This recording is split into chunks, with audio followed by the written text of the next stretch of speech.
Muito bem, bom dia. Quando o Leandro me chamou para vir, eu pensei que a melhor coisa que eu podia fazer, primeira coisa, né? Eu sempre penso, cara, se vocês aprenderem uma coisa comigo, muito legal, mas eu sempre venho na perspectiva de que, cara, de repente vocês não vão aprender nada comigo, entendeu? Que eu também não venho aqui para ensinar nada para ninguém. A única coisa boa que eu tenho para fazer é compartilhar um pouco de como eu vivo o que eu faço na mesa e cadeira, né? Então, é um pouco do que eu vou trazer aqui, e é uma reflexão muito recente que eu tive também muito em função do convite e que eu vou testar ela com vocês, na verdade. Porque talvez, pode ser que no final vocês olhem e falem, cara, realmente não tem nada a ver com o que você está pensando. Ou não, você vai falar, tem tudo a ver, muito legal. Então, peraí. Não é aqui, burra. É aqui. Olá, então, eu sou a Lígia, sou de São Paulo. Eu tenho 29 anos. E como o Leandro disse, essa é uma palestra sobre o tema Action. Então, ela também é uma palestra, ou seja, né, uma palestra sobre insegurança. E também uma palestra sobre vulnerabilidade. Que são temas que a gente adora e são sentimentos que a gente ama ter, né? Principalmente quando a gente está trabalhando. É uma delícia, né? Que a gente se sente inseguro, a gente se sente super vulnerável. Então, de repente, vai ser um momento um pouco deprê, assim, da gente tocar nesses pontos importantes da nossa vida. Mas antes, eu queria contar um pouco sobre mim. Eu comecei trabalhando na área de educação. Eu sempre fui muito apaixonada por esse tema, sempre muito apaixonada em como a gente pode criar novas formas de estar juntos, aprender juntos. E eu comecei isso testando com bebês. Trabalhei em berçário, fui testar relacionamento, fazer espaços colaborativos entre bebês. E aí, dentro desse universo da educação, trabalhei com crianças. Então, passei lá de 1ª a 5ª série. Também a mesma coisa. Vendo como é que funcionava o processo de educação dentro da escola, formatos e tudo mais. E cada vez mais fui sentindo assim, cara, de repente, acho que eu não tenho nada a ver com isso. Primeiro que eu tomava bronca junto com as crianças, muitas das vezes, porque eu estava sempre conversando com elas na sala de aula e meu papel era realmente fazer elas não fazerem isso. Tipo, não vem me contar as piadas sujas, não vem me contar as coisas que você fez ontem, que a gente precisa ver aula de matemática. Aí passei para trabalhar com adolescentes, e aí foi um momento onde eu consegui ter uma troca um pouco maior com eles. E aí fui fazer recreação em hotel, passar um mês dentro de hotel, fazendo brincadeira, né? Tipo, faz jogo noturno, faz isso, aquilo, e foi entendendo um pouco como que se dava os espaços de relação a partir de encontros mais informais, um pouco mais divertidos, de conexões mais verdadeiras. Até eu chegar, a trabalhar com adultos. E isso aconteceu quando eu fiz 20 anos, saí de Sorocaba, que é interior de São Paulo, e fui para São Paulo abrir uma empresa junto com meu pai. E meu pai é um cara muito louco. Aqui o Paulo, que está aqui no México, também conhece ele muito bem. É um cara muito empreendedor. E falou, Lígia, eu estou sacando que tem um negócio que vai acontecer logo mais, que é as empresas vão descobrir que todo o conhecimento que elas precisam estão dentro da própria empresa. Ela só precisa colocar as pessoas para conversar para isso acontecer. Aí eu falei, gente, que coisa legal. Vou entrar junto com você nessa. E foi aí que a gente abriu a Papagales. Então, em 2006, 2007, foi quando a gente abriu essa empresa, que era sobre educação informal, que era levar processos de colaboração e conversação para dentro das empresas. Então, foi no momento onde as empresas sacaram que a inovação que elas precisavam, a conexão que elas precisavam, o conhecimento que elas precisavam, estava dentro da própria empresa. Mas a gente não estava acessando, porque as pessoas não conversavam sobre os próprios problemas. Então, também não conseguiam chegar em soluções que realmente faziam sentido para elas. E foi aí que eu comecei a trabalhar, na verdade, efetivamente. Então, todo esse meu ano anterior que eu trabalhei com educação foi um momento onde eu fui me entendendo como profissional e vendo o que eu queria fazer da minha vida. Porque eu terminei a escola, não tinha a menor ideia. E aí foi quando eu me dei conta de que realmente era isso que eu gostaria de fazer, trabalhar com pessoas. E foi na Papagales que eu comecei a aprender sobre metodologias, sobre ferramentas. E foi aí que eu me tornei uma coisa um cargo que eu criei, porque não existia, chamava designer de fluxos de conversação. Muitas. Toda vez que eu falava, as pessoas, nossa, que lindo. Onde você estudou isso? Eu falei, cara, a gente inventou, porque eu não tinha muito bem o que falar sobre fazer workshop. Era muito chato falar que você fazia workshop. Faço workshop. Tipo assim, então você vai trazer umas bexigas. Não é bem esse tipo de workshop que eu faço. Apesar de já ter feito workshops que pedia para as pessoas assoprar um sentimento dentro da bexiga, estourar e jogar o sentimento no ar. Passei por isso também, quando comecei a trabalhar com workshops. Gente, não! Todos meus slides. Ah, boa, não, tá. E foi aí que eu comecei a aprender, estudar e me interessar por metodologias de colaboração, ferramentas de conversação participativa. E foi aí que eu comecei a atender algumas grandes empresas em São Paulo, e aqui em BH também trabalhei bastante, falando de mudança cultural, ativando redes de conversação, falando muito sobre sustentabilidade. E foi nesse momento que eu fui conhecendo e testando ao mesmo tempo todas as metodologias que eu conseguia aprender dentro desse processo. Então, realmente foi um processo de aprender fazendo. Eu lembro muito bem que teve um workshop que a gente estava fazendo e o Alberto, que era um cara que trabalhava com a gente, chegou com um livro chamado Word Café. E aí, que é uma metodologia de conversação em grupos e tudo mais, para trabalhar com inteligência coletiva. Ele chegou, juro, tá? As pessoas estavam conversando, não lembro sobre o que, ele chegou, abriu, mostrou, ele falou, olha que eu acabei de achar. Abriu no meio, assim. E falou, olha, está pedindo para as pessoas fazerem tal coisa. Gente, olha só, divide aí, vem você para cá, passa você para lá. Então foi um pouco assim que eu comecei a conhecer esses formatos. Bom, fiquei uns bons 4 anos nessa, e aí decidi fazer aquela coisa que a gente faz às vezes. Ai, fazer uma coisa diferente. Ai, não aguento mais fazer o que eu faço. Ai, estou há muito tempo, eu tinha 24 anos. Ai, não aguento mais minha profissão. Ai, vou fazer uma coisa nova.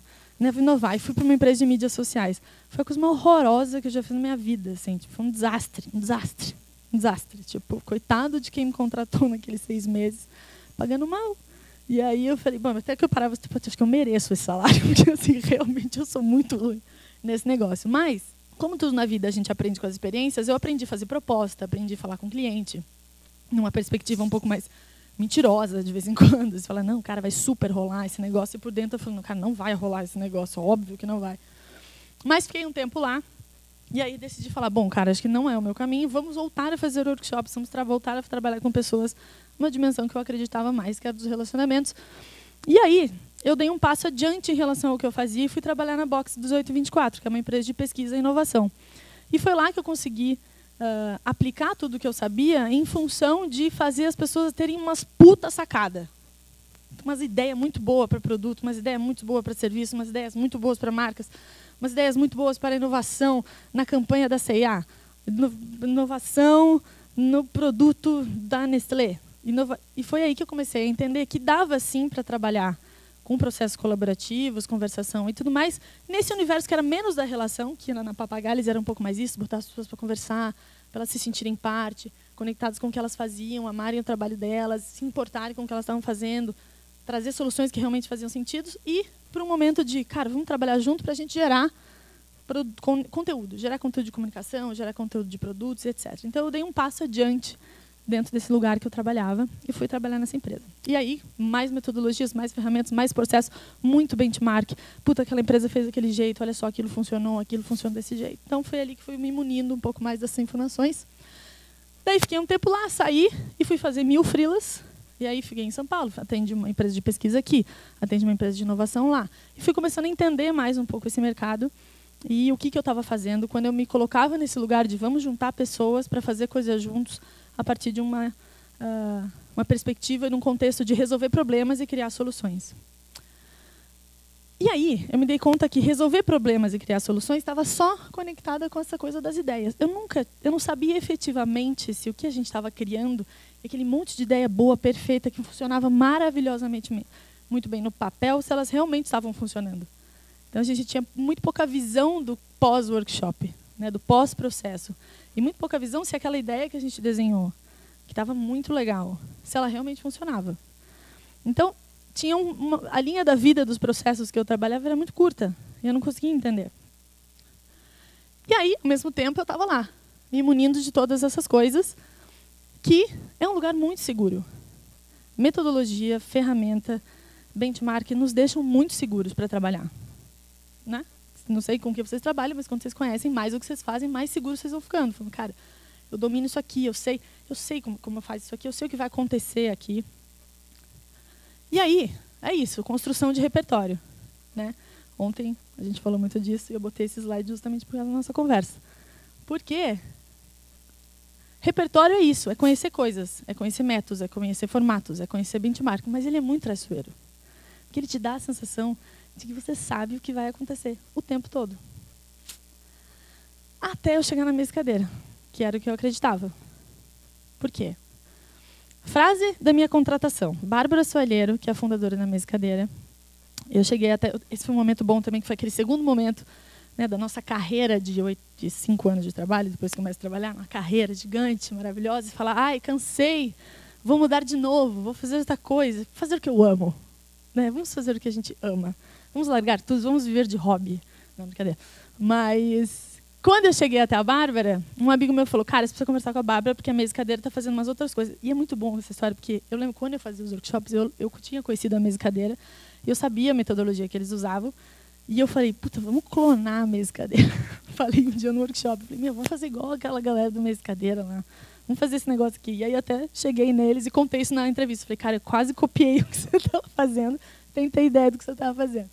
Mas aí a frase da minha contratação foi uma das coisas que mais me mobilizaram para fazer o que eu faço hoje, mas que mais me desmobilizou também e que mais me desestruturou profissionalmente. Porque a Bárbara chegou e falou, cara, eu preciso que você pare... Eu deixei essa frase mais bonita, mas na real ela falou assim, cara, eu quero que você faça as pessoas pararem de falar e elas comecem a trabalhar. Aí eu falei, mas como assim, Bárbara? Porque para mim falar é trabalhar, conversar é resolver problemas, cara, é chegar em soluções. Ela falou, Lígia, faz parte de resolver soluções, mas eu quero que as pessoas comecem a fazer. E eu preciso de ajuda para fazer isso, porque a Bárbara é do universo do jornalismo, ela é jornalista, ela vem do mercado editorial. Então, ela estava começando a trabalhar, tinha feito a primeira mesa corporativa, já vou explicar o que é a mesa. Mas então ela falou, cara, eu preciso de alguém que me ajude a pegar 12 pessoas e fazer com que elas tomem decisões, que elas vão para frente, que elas realmente prototipem coisas. Eu falei, claro. Ela falou, você acha que você consegue fazer isso? Eu falei, claro que eu sei fazer isso. Vamos fazer. Eu não tinha a menor ideia de como fazia. Porque na minha cabeça eram conversações e ideias, era um lugar onde a gente podia chegar em algum lugar.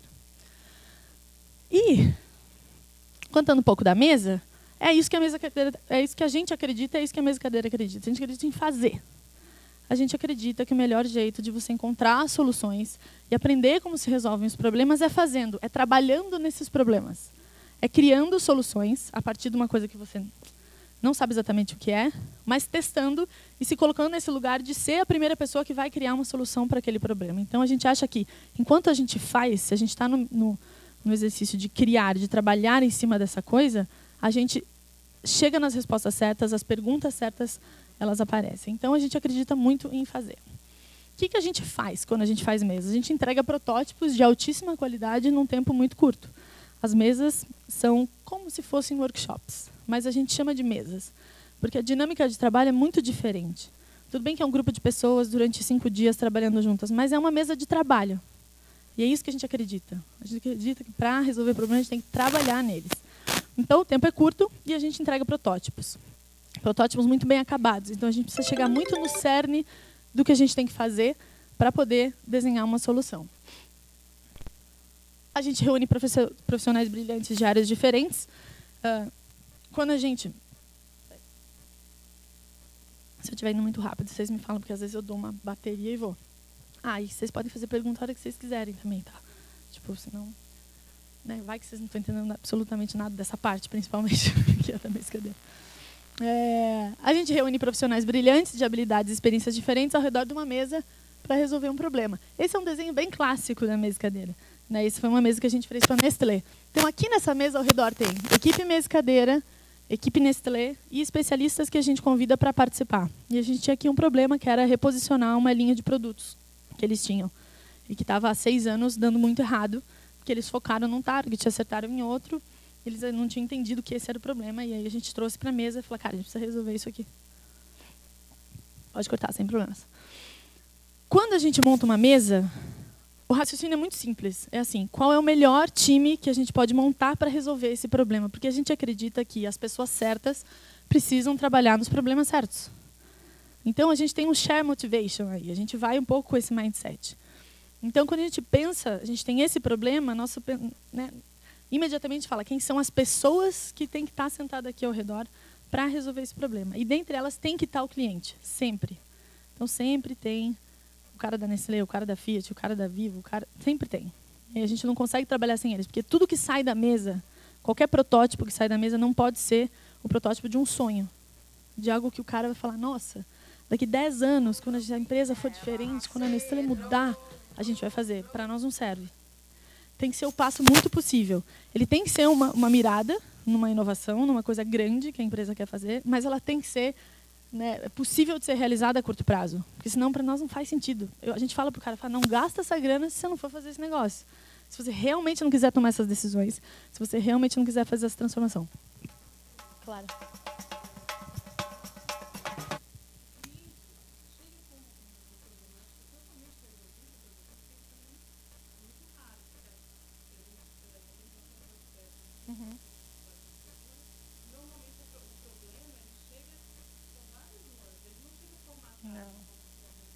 Exato.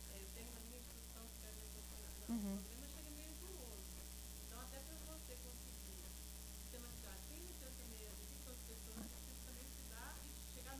Exato, isso é uma parte fundamental do nosso trabalho. Às vezes ele até vem meio redondo, porque no mercado de comunicação e branding, às vezes o cara sabe exatamente, cara, tem um problema nessa, mas muitas vezes a gente tem que dar uma mergulhada no desafio que ele traz, para a gente falar, cara, seu problema talvez não seja exatamente esse. Eu trouxe um exemplo aqui de uma mesa que a gente fez com o UOL, o portal de notícias, e eles chegaram e falaram, cara, a gente precisa criar uma lista de benefícios para os anunciantes voltarem a botar dinheiro no portal. Quando a gente recebeu esse desafio, a gente falou, cara, esse não é o teu problema, na verdade. O teu problema é criar um novo formato de mídia que faça com que as marcas olhem para o teu portal e falem, cara, a gente precisa estar aqui com esses caras. Então, na real, ele tinha que resolver um problema da indústria, um problema do mundo, dos portais, né? Então, tem muito disso, assim, da gente lapidar muitos desafios e lapidar os desafios e entender o que coisa que a gente pode fazer, ou seja, que coisa que a gente pode criar que, enquanto a gente cria essa coisa, a gente resolve os dilemas estratégicos que a gente tem. Ao invés de, vamos resolver os dilemas estratégicos e depois a gente vai criar a coisa que a gente quer criar. Não. O que você quer criar? Ah, é um novo formato? Mas a gente tem um monte de decisão que precisa tomar antes. Não, cara. É criando o formato que a gente toma essas decisões. Foi?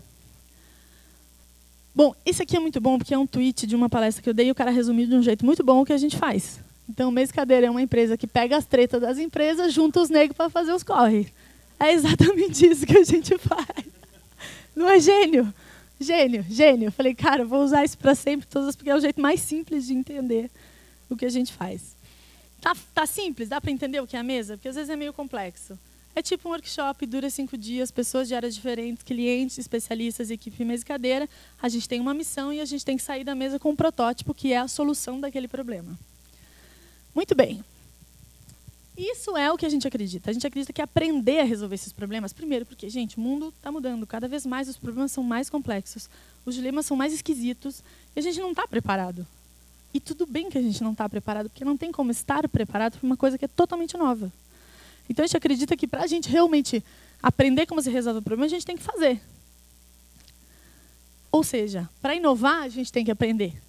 A gente tem que aprender como se resolve esses problemas para a gente chegar em soluções realmente inovadoras. Então, a Mesa e Cadeira está muito em cima desse contexto de inovação.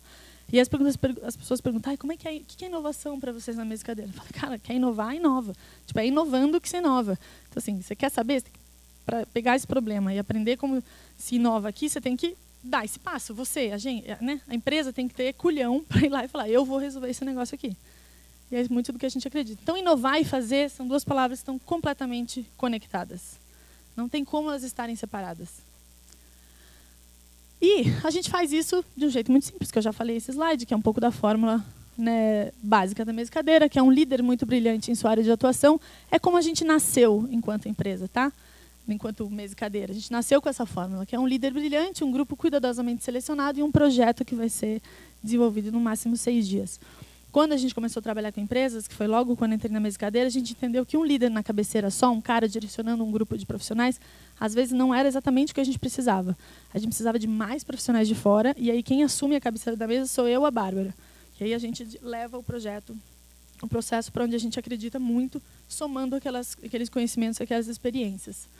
E eu trouxe uns exemplos para vocês. Então, fazer mesas é sobre encontrar soluções para problemas que não têm resposta pronta, de naturezas muito diferentes. Isso aqui é um se jogar no escuro. Então, eu volto o meu tempo, né, sobre os slides ali sobre insegurança e vulnerabilidade. Quando a gente vai fazer uma coisa que a gente nunca fez na nossa vida, não tem como a gente não estar dando um passinho para dentro do escuro. E é um pouco esse exercício que eu venho aprendendo a fazer dentro da mesa, enquanto uma profissional que, durante muito tempo, aprendeu um monte de metodologia, um monte de ferramenta para poder liderar grupos criativos e grupos de trabalho. E aí eu trouxe alguns exemplos para vocês verem coisas que a gente recebe na mesa cadeira. Esse aqui foi uma mesa que a gente fez com o José Cabasco, e que tem o maior título, né, profissional do mundo, que ele é diretor criativo global de concept para Nike, Sportwear e Footwear. O Zé, ele é o cara que montava os espaços, que inspirava os estilistas e os criadores da Nike. Então, o trabalho dele, cara, é pensar na marca e pensar, né, o caminho que aquela marca quer seguir e como é que os estilistas vão entrar lá e vão se inspirar para fazer as novas coleções e etc. Mas ele trouxe um desafio para a mesa que era esse aqui. Então, no mundo em que todo mundo é autor, em que todas as pessoas e todas as marcas, todas as instituições têm voz, como criar mensagens potentes que ressoem, como dizer... Tá errado isso aqui. Não foi esse cara que fez essa mesa. Essa mesa, gente, é do Anthony Burrell. Olha que ótimo. Corta bem essa parte. Corta mesmo, que se minha chefa vê isso aqui, estou lascada. Tá, errei o slide. Isso aqui é uma mesa que a gente fez com o Anthony Burrell, tá? Que é um designer londrino incrível, onde a ciência dele é dizer muito com pouco. Exatamente o que ele sabe fazer é pegar informações e coisas que a gente quer dizer, e normalmente a gente diz com muitas palavras, a ciência dele é dizer muito com pouco, e ele te mostra isso a partir de design. E aí a gente trouxe o Zé Cabasco para essa mesa, o Anthony Burrell para essa mesa, e a missão que a gente tinha era essa, criar uma coleção de cartazes simples e diretos que descrevesse a melhor maneira como você encara a vida. Então, essa foi uma mesa independente, porque a mesa cadeira a gente tem 2 modelos, tá? Um que são como cursos e um que a gente vende para as empresas. Como cursos é bem assim. Nossa, esse tema é muito legal no mundo. Nossa, as pessoas querem muito aprender sobre isso. Quem é a melhor pessoa que vem desenvolvendo isso, que vem trabalhando dentro desse tema no mundo? Ah, é o Anthony Burrell. E a gente estava bem no momento onde a gente estava começando a entender que, né, ninguém quer ler mais textão na internet. As pessoas têm que dizer muito, têm que dizer pouco e dizer muito ao mesmo tempo. Então, a gente achou esse cara e trouxe ele para a mesa, e um grupo de pessoas se inscreveram para participar e resolver esse problema. E o que saíram da mesa foram esses cartazes, que viraram produtos, onde a gente fez 2 exposições, uma em Londres e uma em São Paulo. E, assim, em 5 dias a gente teve as ideias, chegou no conceito, chegou nas frases, prototipou os cartazes e vendeu no último dia. Então, a mesa começou quinta-feira, às 7 da noite, sexta-feira, às 7 da noite, até quinta, das 7 às 11, sexta, das 7 às 11, sábado e domingo o dia inteiro, segunda, das 7 às 11, terça, festa, apresentação do resultado e venda dos posters.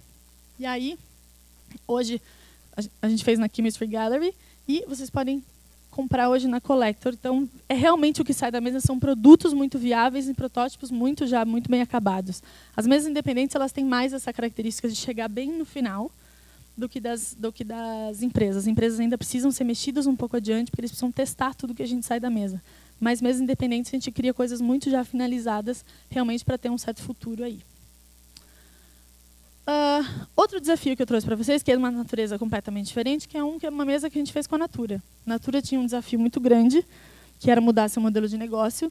Então, a Natura sempre vende com venda direta, né, consultora na porta, e eles entenderam que não tem mais como ter só um canal de venda e um canal de acesso para os produtos. E entenderam que eles tinham que ser um marketplace. E entenderam que eles tinham que vender pela internet, loja física, e continuar vendendo com a consultora. E eles iam abrir uma plataforma e tentar conectar esses 3 mundos. Então, eles chegaram para a mesa e falaram, cara, a gente precisa definir aqui uma coisa muito estratégica, que é como que eu mantenho a minha base de consultoras, que é a minha principal modelo de negócio, só que como que eu consigo também vender online e também vender em loja? Como é que eu não faço essa mulher, que hoje é referência dentro da comunidade que ela mora, perder o prazer e a vontade de trabalhar aqui dentro? Como é que ela não entende que esses outros canais são canais competitivos? Enfim, fomos para a mesa com esse desafio. E a missão da mesa, o que é a missão da mesa? É um envelope que todo mundo recebe no dia 2 da mesa e cadeira com esse texto escrito, né, com um texto como esse escrito, que é muito focado no que a gente tem que fazer. Então, toda a missão de mesa e cadeira começa com um verbo. E aí, gente, sempre que vocês estiverem dentro da perspectiva de fazer, se vocês quiserem mandar alguém fazer alguma coisa, coloca um verbo parrudo na frente, que é lançar, prototipar, criar, e não pensar, desenvolver. Coisas que a gente não sabe exatamente para onde a gente está indo. Então, aqui era criar e prototipar um mapa de relações dentro desse marketplace da Natura, que era pensar Como que esse cara se conecta com esse cara, como a consultora gera negócio para a blogueira, ou como a blogueira gera negócio para a consultora. Então, era um problema. Essa foi uma das primeiras mesas corporativas que a gente fez. E foi essa a minha primeira mesa. Quando eu cheguei na mesa cadeira, esse foi o primeiro problema que eu recebi. E foi a primeira vez que a Bárbara virou para mim e falou, tá, agora é aquela parte que a gente faz as pessoas pararem de conversar e elas começam a realmente desenhar esse bendito mapa. Eu não posso mostrar o mapa, obviamente, porque é super secreto. Aliás, os exemplos que eu trouxe aqui são exemplos que eu posso mostrar, que tem muitas coisas muito confidenciais, porque realmente os projetos são bastante estratégicos. Mas o que é legal é que em um ano, em menos de um ano, eles conseguiram testar todas as soluções criadas na mesa e lançar o marketplace em um ano. Então já estava no ar, com todas as decisões tomadas, todos os modelos de negócio desenhados, a consultora sabendo exatamente o papel dela dentro dessa nossa da rede Natura. E hoje tem uma base aí de, sei lá, acho que são 100 consultores que vendem mais de 30 mil reais por mês dentro da rede Natura. Então, realmente o processo da gente se colocar no exercício de vamos desenhar esse mapa agora, nesses 5 dias, e vamos testar como é que ele funciona, faz com que a gente lá na frente consiga tomar decisões mais concretas. E a gente trouxe para essa mesa pessoas que estavam muito conectadas com esse universo. Então, essa foi uma mesa corporativa. Essa aqui... Tudo bem até agora? Tá. Vou tomar água, porque eu estou falando meio rápido. Essa foi uma das mesas mais legais que a gente já fez na vida, mais chiques que a gente fez na vida também, né? Porque é Kobe Bryant. Mas foi um dos nossos maiores aprendizados. Um dos nossos maiores aprendizados que a gente teve, porque foi o único projeto que não saiu do papel. Então, talvez, ontem eu estava falando, se uma mesa deu errado, talvez essa tenha dado errado no sentido de não ter saído do papel. Foi o único projeto que a gente não está vendo na rua ainda, e eu vou contar um pouco por quê. Bom, esse foi um projeto que veio através de empresas amigas. A Mesa Cadeira faz parte de um grupo de comunicação que chama Flag CX, e a Flag tem várias empresas embaixo dela. Produtoras, consultorias, etc. Então, esse foi um projeto que veio através da Mandala. A Mandala atende a Nike é patrocinadora do Kobe. E numa das conversas sobre a gente falar de Brasil com o Kobe, sobre a Mandala falar de Brasil com o Kobe, falou, cara, eu amo o Brasil, eu queria muito fazer alguma coisa. Eu vou me aposentar e queria investir e trabalhar com esporte e crianças, porque isso é muito fundamental na minha vida, porque foi assim que eu comecei como esportista. E aí a gente falou, bom, cara, a gente tem que fazer alguma... O Kobe tem um problema, vamos resolver o problema do Kobe Bryant. E a Mandala chegou para a gente e falou, cara, o Kobe tem um projeto que é ativar a rede de crianças para se motivar a se movimentar novamente. A Nike tinha feito uma pesquisa dizendo que crianças de 8 a 12 anos, no Brasil, a taxa de obesidade é muito alta. O impacto que isso tem no Brasil, economicamente, é gigante. Porque isso, se elas não virarem essa chave a partir dos 12 anos, a possibilidade de elas continuarem acima do peso é muito grande. Então, esse é o momento de você conectar com elas de novo e reativar a vontade de se mover, de praticar esporte, dançar, qualquer coisa que faça com que ela se mexa. E era um pouco esse o desejo do Kobe. Então, a missão da mesa era uma missão bem parruda. Então, a gente juntou um time que veio parte de São Paulo. Não, foi um time de São Paulo, dentro da Flag, Mesa e Cadeira, Mandala. E aí a gente abriu inscrição para as pessoas, para quem quisesse participar. E a gente fez uma curadoria bem forte para ver quem poderia se conectar com esse projeto. E foi todo mundo para Los Angeles. E a gente tinha que lançar uma plataforma, né, que fizesse com que crianças e entidades brasileiras pudessem financiar crianças para se motivar a começar a praticar esporte novamente. E aí, essa é uma foto da galera trabalhando. O que a gente criou foi a plataforma Beck, que é uma plataforma de programa de treinos, onde ela começa através dos embaixadores, que são os amigos do Kobe Bryant, tipo o Neymar, a Shakira e etc. Em um ano, esses caras têm que criar um vídeo com um treino. Então, a Shakira ensinando a rebolar, o Neymar ensinando a fazer uma embaixadinha. Então, eles têm que criar treinos para que outras pessoas possam reproduzir esses treinos. Quem são essas outras pessoas? A sociedade civil. As pessoas. A ideia de motivar crianças vinha da ideia de ativar uma comunidade muito maior. Então, assim, cara, vai começar pelos educadores físicos ou pessoas que já estão envolvidas em projetos sociais, mas, cara, um pai pode vir e falar, cara, eu quero trabalhar, eu quero juntar um time de 6 crianças e ser um coach dentro dessa plataforma. E aí foi isso que a gente criou. De segunda a sexta, a gente já apresentou a plataforma prototipada. Isso é um vídeo da navegação, mas a plataforma já prototipada. Então, funciona assim. Você quer ser um coach da plataforma. Você entra lá, se cadastra. Você vai ter um tempo para você ser avaliado dentro da plataforma. Tem umas perguntas para você. você juntou seu time de 6 crianças, os pais das crianças têm que validar você como coach. Então, tem todo um processo aí dos pais entrarem na plataforma, porque criança não pode ir sozinha, né? Criança de 6 a 10 anos menor. Quem faz todo esse processo para elas são os pais. E todo o dinheiro investido, ao invés de todo o dilema de uma ONG, que todo o dinheiro que entra fica para sustentar a estrutura. Aqui, nesse caso, a base é muito leve. Então, todo o dinheiro que entra, boa parte vai para a estrutura do site, da plataforma, mas boa parte vai direcionada para o serviço. Então, os coaches ganham dinheiro dentro dessa plataforma para poder treinar um time de crianças. Então, em um ano, você tem os treinos, né, dos embaixadores e você só unlock as fases a partir do momento que o pai fala: meu filho participou desse treino, o coach pode ir para a próxima fase. Enfim, então a gente saiu da mesa com a plataforma rodando, com um app já mostrando para ele como funcionaria no mobile, um vídeo mostrando o conceito da plataforma, por que chamava Back, e acho que foi mais um manifesto. Essa não foi uma mesa que eu fui, foi a Bárbara, mas assim, foi uma entrega muito parruda. E aqui tem um vídeo muito legal, que é a reação do Kobe quando ele viu o final da mesa.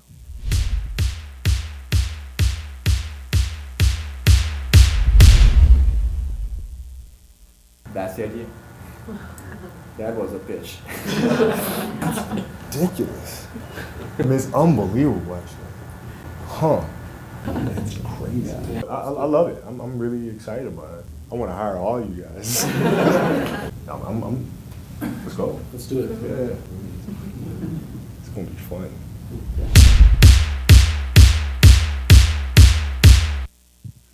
Muito bom. Por que não saiu do papel?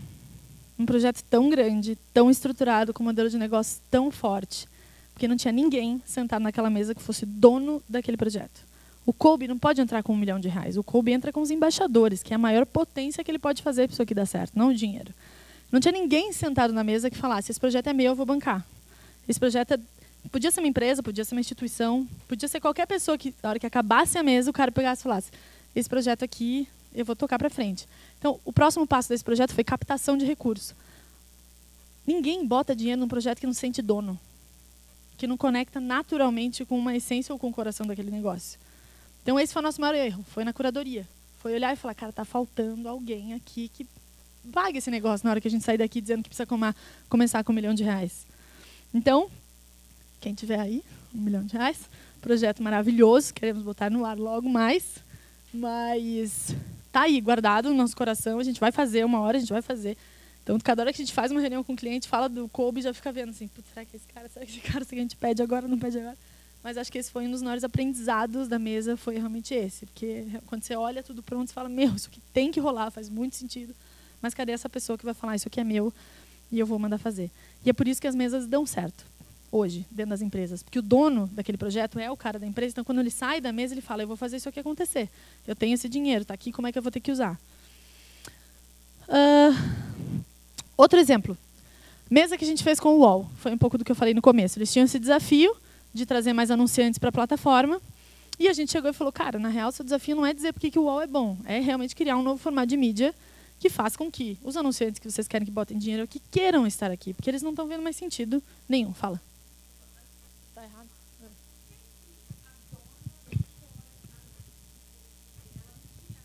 Não. Não. A Nike era só patrocinadora. Foi só a nossa... Foi tipo... porque a Nike patrocinava o Kobe, a Mandala, que é uma empresa amiga que trouxe esse projeto para a mesa cadeira, atendia a Nike, mas a Nike mesmo não tinha intenção. Era um projeto do Kobe, na verdade. Então, assim, mas era um projeto do Kobe, onde ele só poderia entrar, porque imagina o Kobe se dedicar a isso, gente, não ia rolar aí que não ia rolar nunca. Né? Então, assim, o que ele pode é ativar a rede deles. Então, assim, ele passa a mão no telefone e falar Neymar, ele passa a mão no telefone e falar Shakira, ou quem seja a rede de pessoas dele, é muito mais poderoso e mais possível de rolar do que ele investir o dinheiro, entendeu? Então, não tinha uma marca por trás, efetivamente. Então, a nossa missão da mesa era criar e lançar um protótipo desse novo formato de mídia. Então, tinha que trazer novos anunciantes para a marca, tinha que fortalecer o nome do UOL, tinha que rejuvenescer a marca. Então, a gente entendeu que a gente tinha que fazer uma mudança grande ali. Então, tinha que fazer pensar de um jeito muito estruturado para conseguir fazer com que marcas que hoje querem anunciar no Facebook e no Google olhem para o UOL e falem: que puta lugar legal para botar minha marca. E o que a gente queria foram os tabs. Vocês já entraram em contato com algum tab? Tab, produto orgulhinho da mesa cadeira. Por quê? Foi uma das mesas mais redondas que a gente fez. A gente saiu da mesa com um tab pronto para mostrar o que seria um tab e mostrar como ele funcionaria a partir de novas inserções de mídias. O tab é um produto de conteúdo nativo da internet que o UOL lança toda segunda-feira. São conteúdos profundos que usam toda a possibilidade de interação e interatividade da internet para pessoas que estão a fim de mergulhar em temas que são interessantes. Então, assim, não é polêmica, não é notícia, são temas que têm a ver com a sociedade, que as pessoas estão olhando para ela e que faz a gente andar para frente, que faz o mundo andar para frente. Então, o Tab tem muito essa missão. E foi uma mesa... Você vai tirar o som. Pode tirar o som. Então, foi interessante, foi uma mesa que a gente saiu com o Tab pronto. Então, a gente fez um pitch no final da mesa. Essa foi uma mesa de terça a segunda-feira. Quando a gente tem que prototipar coisas com tecnologia, a gente bota um final de semana no meio para a gente poder trabalhar. Mas foi uma mesa de 5 dias. E depois eu mando para vocês veem esse vídeo com mais calma, porque ele é longo. Por isso que eu estou só passando, porque daqui a pouco vai entrar o Tab aqui. Mas apresentou. No pitch final, o CEO do UOL falou, quero. Na semana seguinte, apresentou para um outro cara da UOL. Ele falou, quero. Apresentou para os anunciantes, quero. Porque já tinha todo o modelo de negócio, todas as cotas que eles tinham que vender, todos os milhões que eles tinham que captar. E acho que a mesa foi antes da Copa, foi antes de junho. Outubro já estava lançando o primeiro. Então, todo esse processo de passar, de vender e de conseguir as cotas, acho que menos de outubro, até setembro, já estava vendendo. Então, a gente conseguiu esse espaço dentro do portal. Essas são as inserções de mídia. Sim, coisas que é banner, gente. Mas, assim... Não é, aqui não está, né, a coisa da inovação. A inovação é, gente, você precisa de um novo produto de conteúdo, senão suas marcas não vão querer estar aqui. Né? Hoje, fala.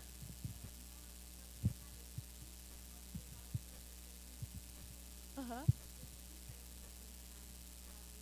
Do pós. A gente está sempre muito conectado com a evolução do resultado. O UOL, principalmente. Assim, por exemplo, hoje...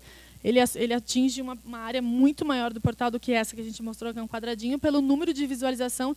Acho que assim, cresceu, acho que 60% o novo target do UOL. Então, jovens, a gente, que provavelmente não entra nunca no UOL, começou a entrar no UOL por causa dos tabs. Então, a gente acompanha dessa forma.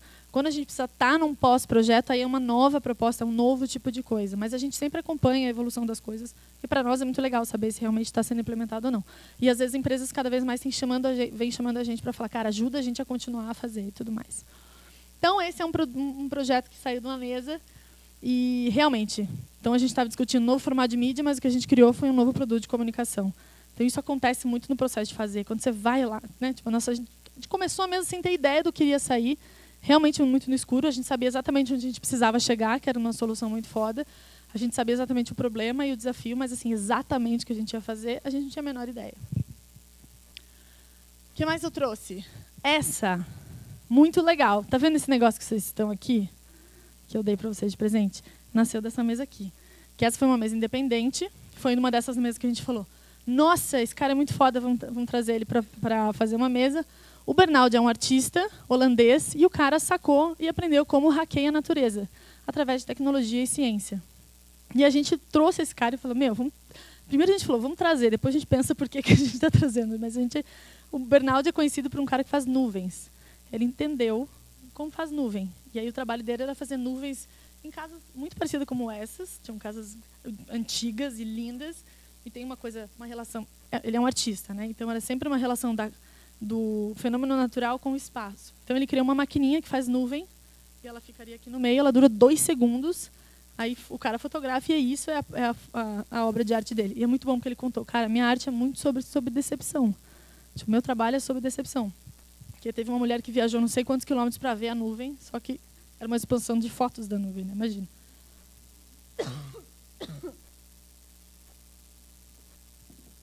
Quanto tempo eu tenho? 5 minutos? 15? Vixe, fodeu. Bom, a gente trouxe o Bernal justamente para isso, como é que a gente pode produzir um fenômeno natural e gerar uma memória diferente para a cidade de São Paulo. E a nossa missão era criar esse fenômeno natural. Então, era um arco-íris que ia hackear a paisagem, tipo São Paulo, temporariamente.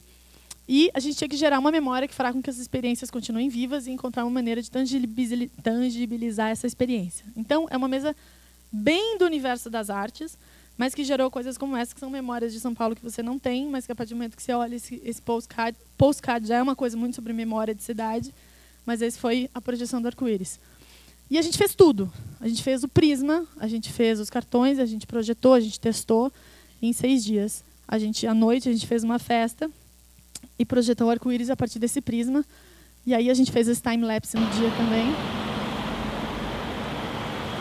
Aqui é o prédio da Red Bull Station, no centro de São Paulo.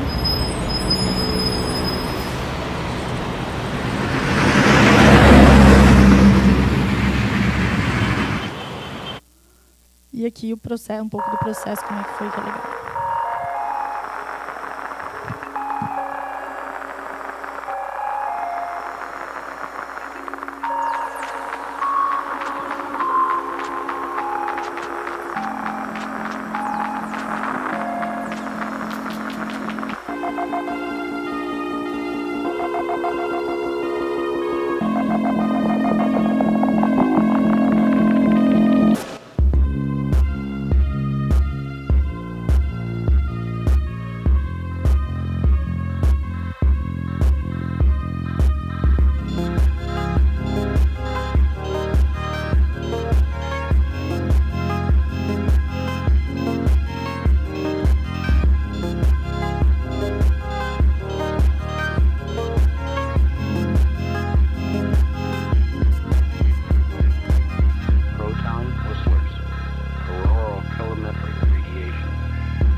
Upstream, ion acoustic waves.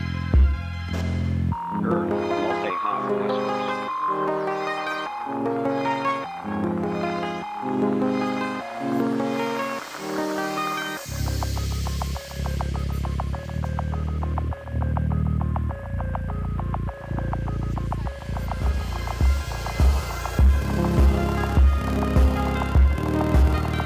Então, ao final da mesa, a gente fez o grande aprendizado com dessa mesa do Bernaldi era muito sobre a coisa da memória, a vontade que as pessoas tinham de transformar isso aqui num puta Instagram, de publicar não sei aonde, fazer. Cara, isso aqui era uma lição sobre aproveitar o momento de uma experiência, de uma memória que a gente vai criar e que ela nunca mais vai existir, porque não tem como manter aquele arco-íris rodando. Cara, eu não vou passar por todos esses mais, mas enfim, porque senão não vai dar tempo mesmo, muita coisa para contar. Mas essa foi uma mesa que a gente fez com a Colors, o desafio era muito o futuro da revista, e o que a gente fez foi um kit de sobrevivência de São Paulo. Opa, fala.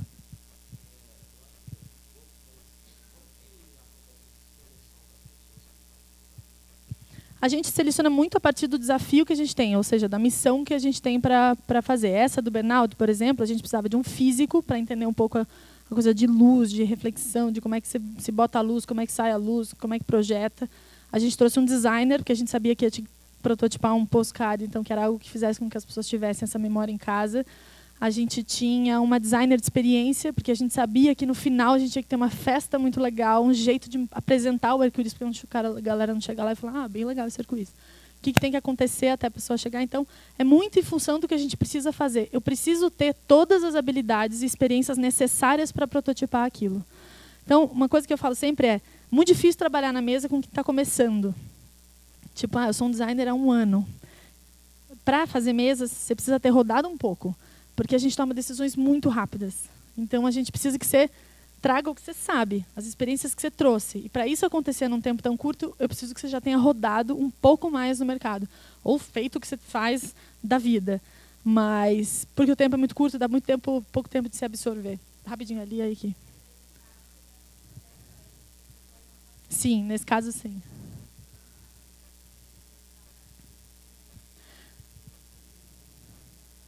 Exatamente. A gente pensa numa coisa que a gente quer fazer, né? No que a gente acha que pode ser a solução. Então, aqui nesse caso, era um projeto mais artístico, então era meio claro que era um arco-íris. Mas, assim, o arco-íris só deu certo, de verdade, no último dia. Na noite anterior que a gente projetou o teste, a gente falou, cara, não está muito legal. Porque, assim, a luz que a gente pegou com o prisma que a gente fez esquentava muito o óleo mineral dissipava a luz e o arco-íris ficava muito difuso. Então, assim, a gente não sabia de nada disso até começar a fazer. Porque antes a gente era muito bom, porque cada um estava vendo o arco-íris de um jeito até a gente projetar. Não, vai ser aqui, vai preencher o prédio, vai ficar lindo. Não, vai ser só um fiozinho, bem... Não, aí quando a gente projetou, que a gente falou, putz, calma. Vamos lidar primeiro com essa sensação de não era isso que a gente estava pensando que era. e agora vamos começar a trabalhar para ficar algo muito do que a gente quer fazer. Então, sim, a gente recebe desafio, faz a curadoria enquanto a gente está pensando no que a gente tem para fazer. É muito um trabalho ao mesmo tempo, assim.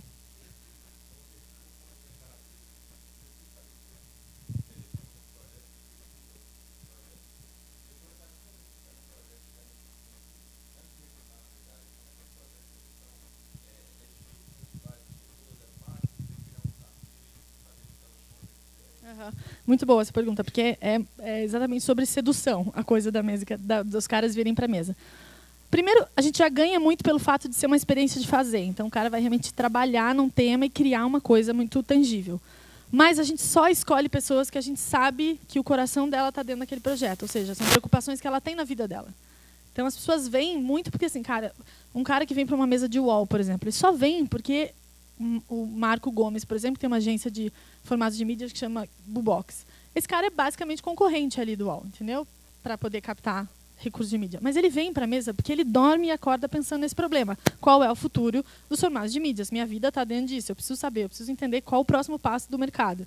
Então, o cara vem porque ele tem, né, uma motivação compartilhada ali. Então, o cara, a gente sempre escolhe e a gente sente isso conversando. Então, curadoria é a coisa que a gente mais perde tempo fazendo. Perde tempo assim, gasta tempo fazendo. A gente liga para todo mundo, a gente conversa com todo mundo, a gente fala o problema, a gente fala pro cara, você tem certeza que você quer... é isso que vai acontecer, você vai trabalhar aqui num louco, vai acabar a tua vida em uma semana, depois você volta, mas assim, eu preciso que você esteja 100% e você entregue tudo que você tem. Quando a gente trabalha com empresas, o cara recebe para trabalhar, né? Então, é um freela que ele faz de uma semana para uma empresa. Quando são mesas independentes assim, as pessoas pagam para participar. Então, o cara que participou da mesa do Bernardo pagou para trabalhar durante 6 dias, basicamente. Mas você vai, cara, porque é muito diferente de você passar um dia vendo o Bernardo falar das coisas que ele já fez. É muito diferente quando você passa 5 dias trabalhando com ele, vendo ele tomar decisões quando tem um problema. Vendo como ele olha para o arco-íris e fala, agora tá bom. E entendendo por que agora tá bom e por que não estava antes. Entendendo por que o postcard para ele era tão importante, que para nós, de repente, podia ser outro produto da memória. Mas para ele tinha um significado muito grande aqui. Para as pessoas que participaram dessa mesa, tudo isso fazia muito sentido. Para algumas pessoas aqui, falam, cara, para que eu vou pagar para fazer isso, entendeu? Então, assim, tem uma coisa de você estar muito no coração do desafio.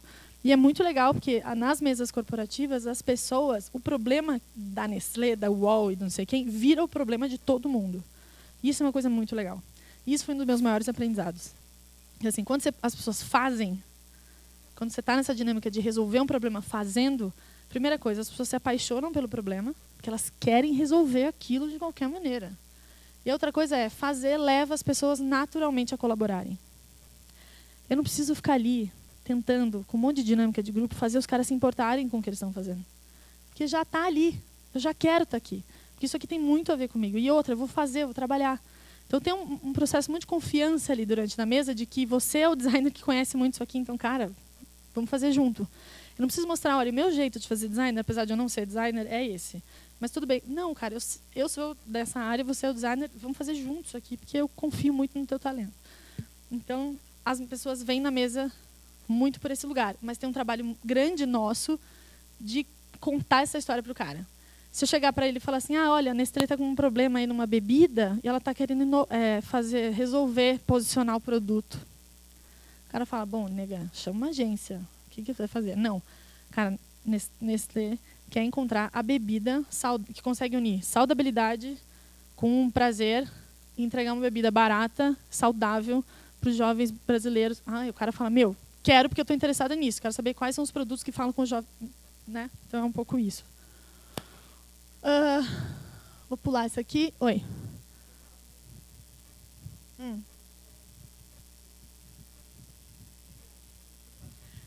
Cara, essa é uma boa pergunta, porque da Collectors, eu não sei exatamente quem ganha com esse produto. Eu acho que é o próprio Anthony Burrell. Eu não sei essa resposta, mas assim que eu souber, eu mando para vocês, porque eu não sei mesmo. Mas assim, poucos produtos saem da mesa para serem vendidos. Essa é uma coisa que a gente estava conversando ontem também, que é isso. Assim, tem essa dificuldade, né, que a gente não tem braço e nem energia para continuar fazendo aquilo virar um negócio, as coisas que saem das mesas independentes. Então, tipo isso, o futuro da revista é criar guias de sobrevivência das cidades. Pô, demais. Mas, cara, é uma empresa. Então, você tem que sair da mesa e montar uma empresa.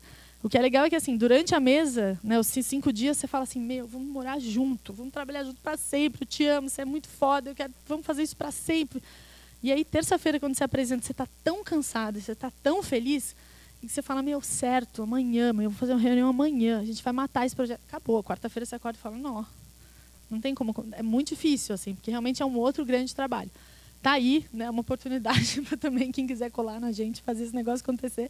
Mas, assim, é muito difícil. Então, mas as mesas que não são corporativas, elas são sobre a experiência de fazer e sobre a experiência de aprender fazendo. Então, elas não precisam necessariamente durar para sempre os resultados, né? Eles são o espelho do processo que foi muito foda, com um líder que você admira muito e que a gente confia muito. E, putz, a alegria, a coisa é tipo assim, é o tesão do último dia, você fala, olha o que a gente fez aqui nesses 5 dias de trabalho. Daí, eu vou passar, gente. Depois desse aqui, vocês veem que é uma mesa da Samsung. E um dia a gente fez um vídeo manifesto com uma galera foda para a Samsung lançar alguns produtos. Então, tem no site também, aí vocês podem ver. Bom, falei um pouco disso, mas assim, voltando ao meu tema de vulnerabilidade e insegurança. Cara, a gente abre as mesas sempre não sabendo onde a gente vai chegar. E isso, para mim, Lígia, que estava cheia de ferramenta, munida de muitas certezas, foi um dos meus maiores aprendizados, que é, cara, você vai ter que trabalhar dentro da vulnerabilidade, que é qualquer coisa pode mudar a qualquer momento, a qualquer decisão que a gente tomar. Então, fazer é sobre vulnerabilidade. E aí, eu assisti um vídeo que eu até trouxe para vocês, tem um TEDx que é muito foda, que fala sobre o poder da vulnerabilidade. Eu assisti ele antes de escrever essa palestra. Eu estou muito tocada por ele ultimamente, porque vulnerabilidade é uma coisa que a gente tenta matar todos os dias. Porque é muito difícil você ficar nessa posição. Te expõe de um jeito muito grande. E a coisa que eu mais faço quando a gente faz mesa é se expor. É estar ali na frente de 12 pessoas olhando para você falando, para onde a gente vai agora?